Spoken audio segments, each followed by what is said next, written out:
Hello, welcome to my studio. My name is Matthew Palmer and I'm currently here filming some watercolour tutorials for watercolor.tv, which is like a subscription.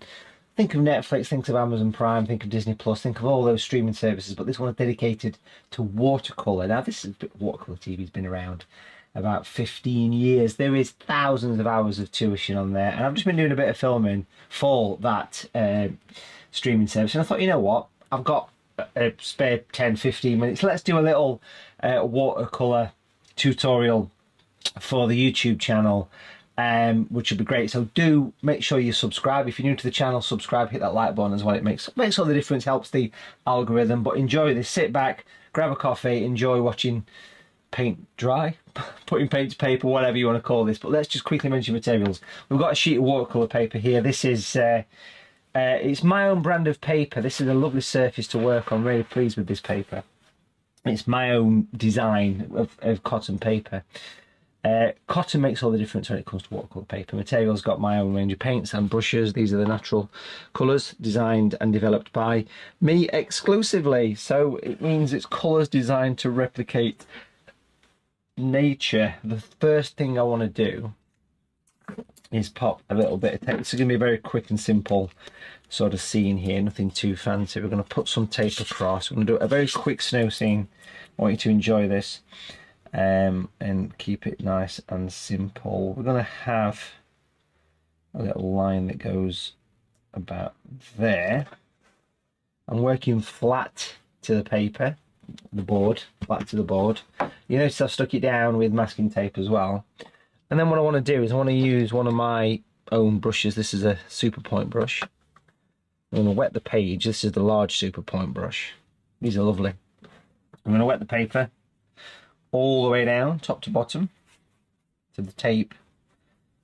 Normally a couple of coats of water is where you want to be with this, to be honest. So just give it a little bit of a coverage. And if you wobble the board, you'll see any dry bits, but that's looking like it's covered. So that is roughly a size 20 brush. I'll pull that brush away and I want to go for a size 10, which is a medium super point brushes. If you do like the brushes, by the way, you can pick them up in the set. These are them. They come in a little set of 3 like this. Matthew Palmer super point set. They're just really pointy brushes, basically. They do come with a sort of tutorial video as well, which is quite nice. And then here we've got the full palette of 15 colours. I want to go for red, actually. I want to go for some like a natural red, which is like a crimson. It's a pinky red. That'll be quite nice on this, I think. And we'll bring that in. I'll put the palette on the top of the screen so you can see this happening live. I'm going to streak it in. Let the paint mix. Beautiful. There you go. So a nice rich sort of red colour. Don't be afraid of the contrast. Love that colour straight away. And then I'll rinse the brush, and this time we're going to go for some natural violet. Beautiful colour, quite deep with the brush. Bring it in.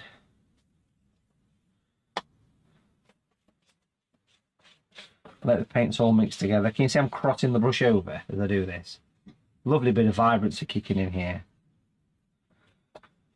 There you go, beautiful. That's really nice, really effective way of working that. Now, I want to just give that a few minutes just to kind of be absorbed into the paper. I do want to go a little bit darker with this. So for that, we're going to bring in the most popular colour, which is natural grey. Really strong, deep. Don't be afraid of using natural grey. It's not Payne's grey, it's not lamp black, it's not got any black pigment. It's not got any huge amount of black pigment in it here. So this allows me to put clouds in. Put some clouds in the sky. You know, that wintry vibe. Because the paper's cotton, it's reacting really well. It's a nice surface to work on.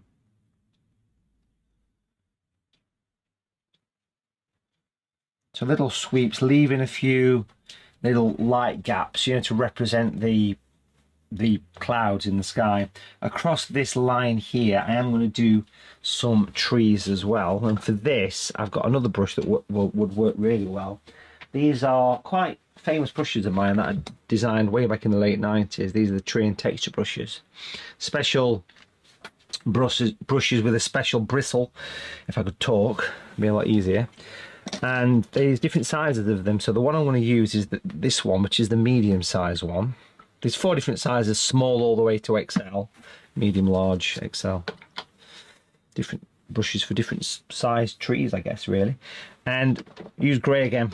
Use grey, nice and deep. Don't be afraid of getting the colour grey. Squash the brush so it all goes nice and spiky. Beautiful way of working. And then what we can do here is we can go in and just do a line of distant trees. So basically, imagine this is like a, you know, a silhouetted against an evening sky kind of thing. I always think smaller in the middle, larger. I'm literally going flat to the paper with the spiky brush here. Because it's cotton paper, it's still damp, which is great. Gives you control.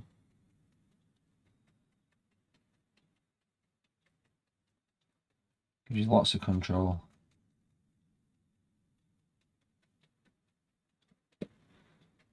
Beautiful. Look how nice that is. Works really, really well.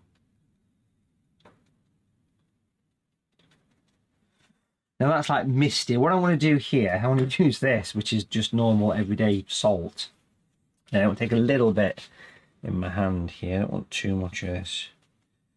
But the best of not doing this over the top of the picture, to be fair. But if you take a little bit of table salt, you can see it there. And if you sprinkle it against the damp paint, it should start to draw some of the colour out. So literally a little bit, sprinkle it and move it around. It will take a few minutes for this to happen. And it depends on what paper, what paint, how wet it is. It even depends on the atmosphere of the room you're in, you know, the humidity, that kind of thing. Because it's a very horrible day here in the UK. It's raining, there's a storm. I can't remember the name of the storm that's hanging around, but it's got some sort of name to it. And it's just rain constantly, which is causing a few problems on the roads and floods and things. So we'll sprinkle that in. And then we'll leave that, put the salt away. We're literally going to leave that for about 3 or 4 minutes. While I'm leaving that to draw out some colour, we'll see what happens. I want to work along the horizon here. And for this, I want to jump back to the palette, but I want to change the brush. I want to go for the smaller size tree brush. So you get, basically, I don't know if you can see here, you get a small, medium.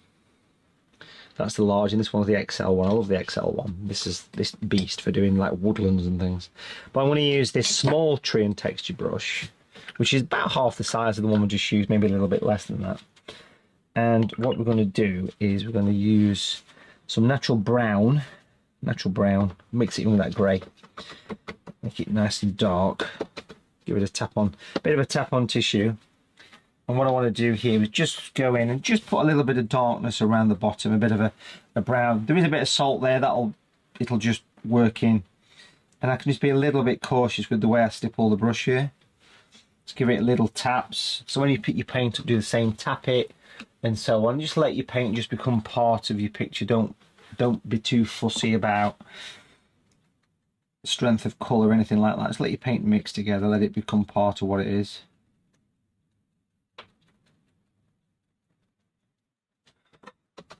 And just whiz along the edge. So like every time I go in the palette, I'm picking up more colour by stippling it into the palette. So the whole thing is a tap, tap, tap. Very simple picture, good for beginners this, a good beginner watercolour lesson. I can see the salt starting to draw out some colour. See the little white spots? Very subtle with a silent B.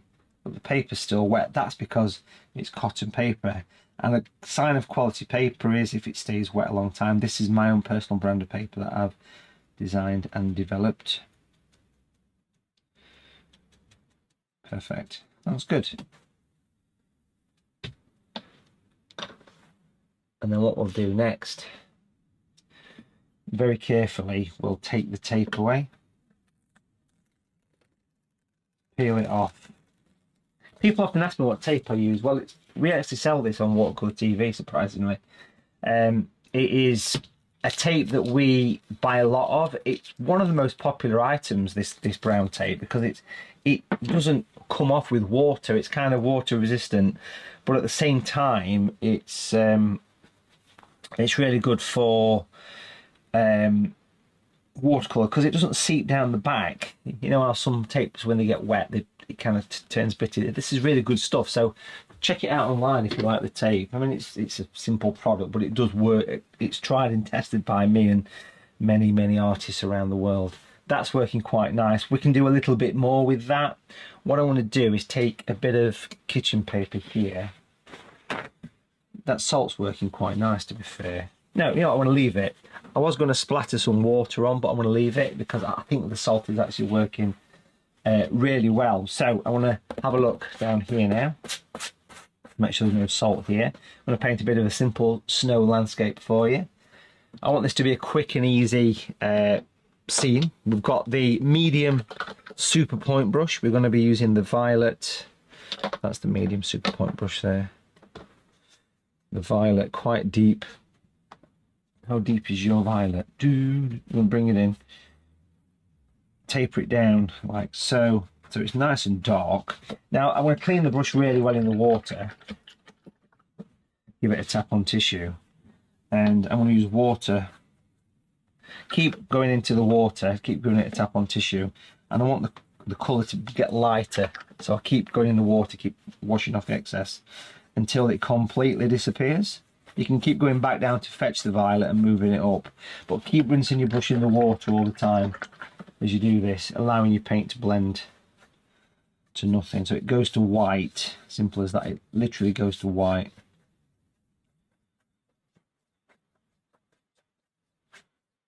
There you go.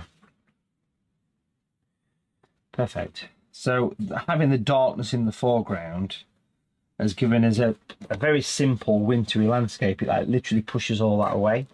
So if you sort of squint, if you sort of lean back with a bit of a squint and look at your painting from afar, you get that little sort of, you know, that kind of impression of the shadows. All the shadows working well. I do want to go a little bit deeper with the violet. I want to use quite strong violet here. Now the paper's damp, and just go a bit darker in the foregrounds here. Just bring it in. Very simple like that. We get that nice depth. Because we've got such a dark sky, we can afford to have quite a dark foreground. Just give the brush a bit of a rinse there on the tissue, and any hard lines that you're not liking, just blend it in. It's quite easy to blend out watercolor paint. It is. Now that actually needs a little bit of a dry. So over here, I've got a heat gun or a hairdryer. Now obviously being very careful around water, but literally this is just one of the craft heat guns.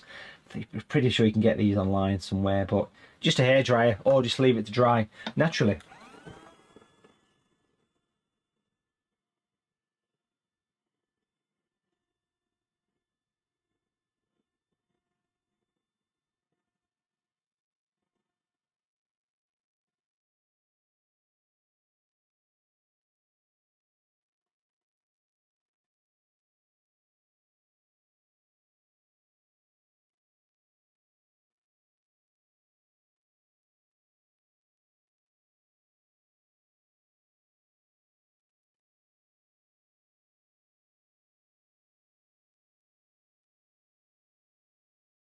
As it does start to dry, you'll notice that the audio went off, by the way, then. So when I use this, the microphone that we have here cuts out background noise, and this is noisy. So it just goes quiet, so just bear that in mind.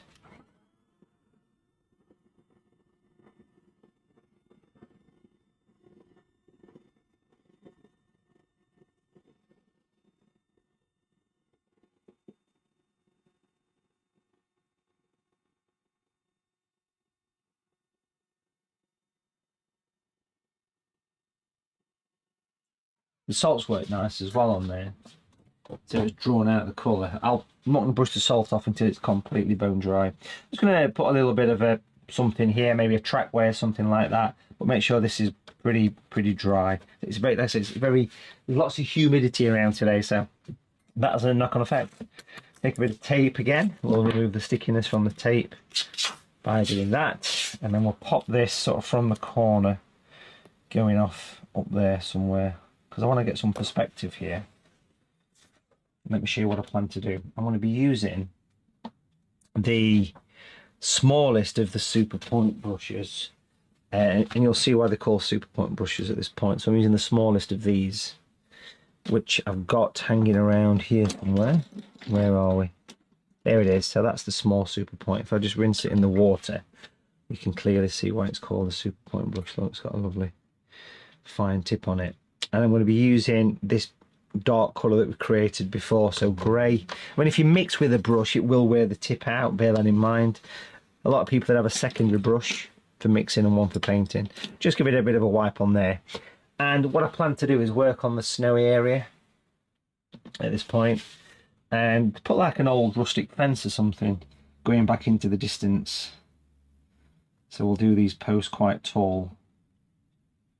We're going to make it look as though it's got lots of character on this old fence here. Some little bits of random lines and things, and even like just little, you know, wiping it on tissue, put little bits of grasses and things around just to give it a bit of added detail.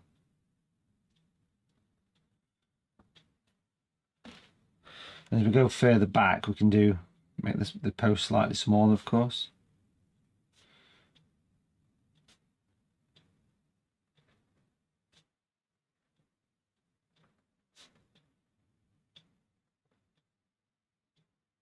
And closer together, so you're creating a bit of depth here. And we're going to make it look as like it's one of those old sort of, you see a lot of these around the Kent in the UK, these kind of fences that are made out of random little bits of wood, but they have a charm to them, don't they? These sort of fences, they have character. I can be as fine as I want with the brush, of course.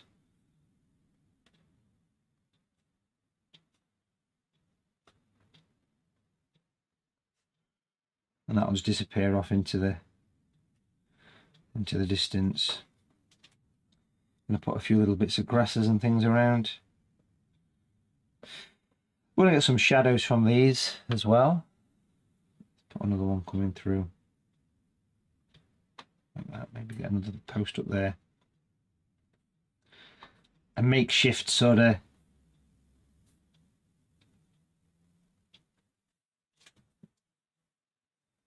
area. If I do some dry brush, I can actually make use of the texture of the paper here as well. Put some of that across the back as well. You've got a lovely textured area to work on here. So just kind of skim across, even put a little bit of that around the foreground as well. This is what we call dry brush. You could make a little bit of a footpath that's just weaving forward as well. Very simply, just by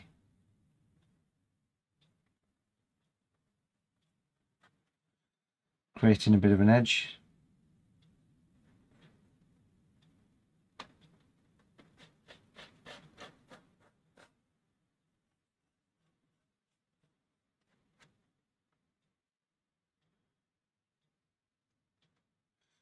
Make it a little bit darker on that edge. But you see how it's making like a bit of a trackway? And I've got the effect of the old posts. And if we take that tape away, it should give us quite a nice edge. There you go, beautiful. See that? You've got that. Look at that, really nice. Dead effective, to be honest. I am just going to grab a little bit more of that dark colour. And I want to just put a little bit of a darker edge. You know, this one, it was the brown and the grey mix together. Just want to darken the edge of that little trackway a little bit. Once you remove the tape, you start to see the bits that you think you could get away with enhancing. Do a bit of dry brush around there as well. Now the tape's come off, so that's just very little paint on your brush, skimming the surface. Well, get a few shadows and things, but that was really good. I do want to make sure some of these closer posts are got a bit more stability to them. But that's looking quite nice there. The violet is here. That can be used again. Put some cast shadows on and a few little bits. So we've got a nice light area here. So let's say the light's coming in from that side. Where's your light coming from? Let's put some nice shadows from these posts. Long evening cast shadows. Casting out into into there. And even from the trees at the back, if I slightly dilute the colour, just by adding a bit of water to it, we can put some cast shadows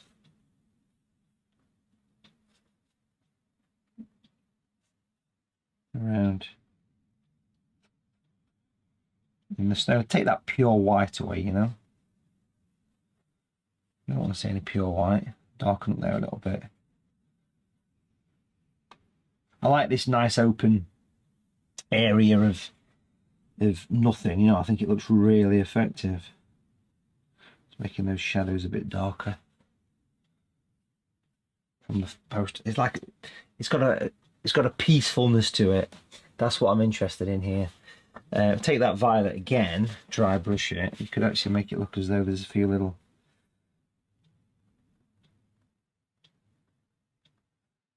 almost imagine little tyre tracks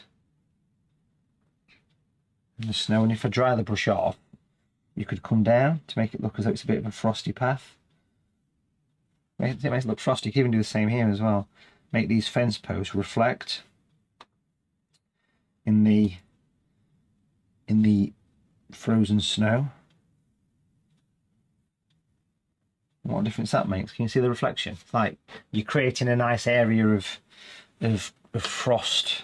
It's going to darken the edge of that little footpath just there. So I've just basically just grabbed a bit of this colour again here.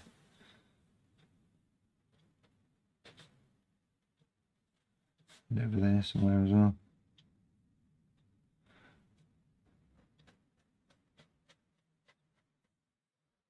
It's good.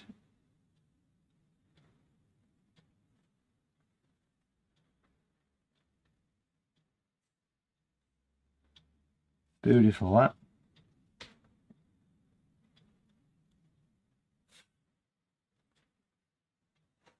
I don't think it wants much more than that, you know. I think as a scene, I think it works quite well.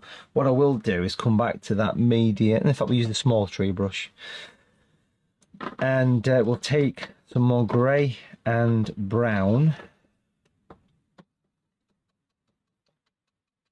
Give it a tap. Nice spiky brush, and then in this corner here, let's do a little bit of a bush.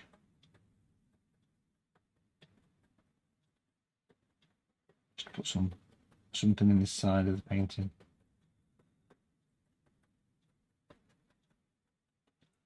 A little bit of a tap. Pick the paint up. Tap it. Sort of ease it off.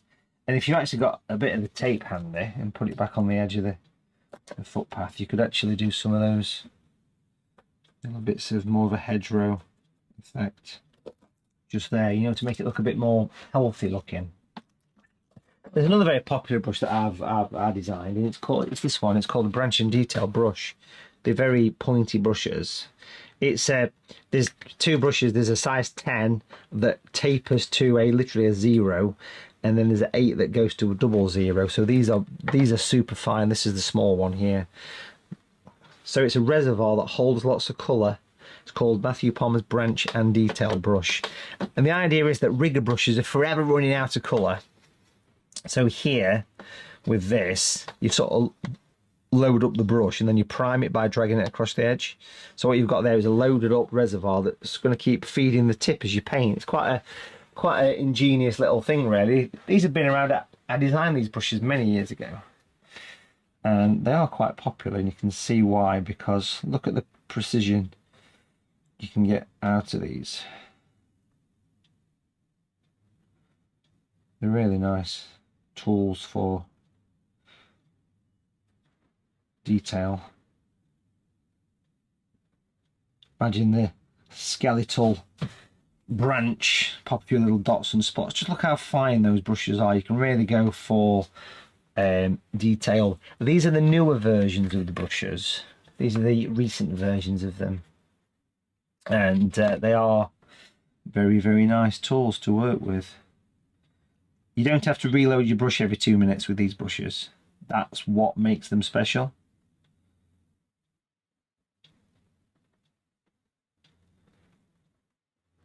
because this is full of paint and it keeps dripping down to that edge. It's a simple system, but it works exceptionally well. I suppose you could even put a few birds in your sky as well. We'll get a few winter birds.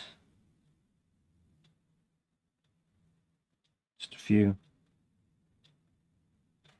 You got to have at least 3, right? That's the law, is it?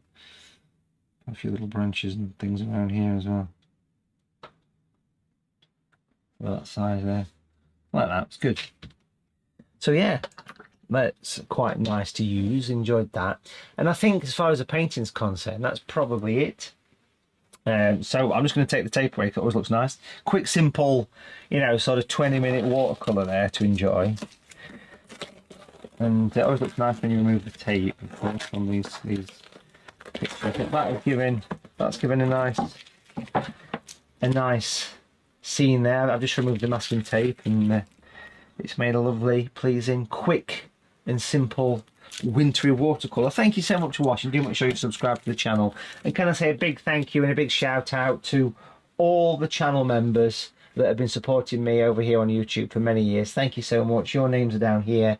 Thank you for your constant support. If you want to become a channel member and get shout outs and call outs in videos and a few mentions here and there and a few exclusive videos through the year, then check out the membership options. It all goes towards keeping the lights on here and keeping the YouTube channel flowing.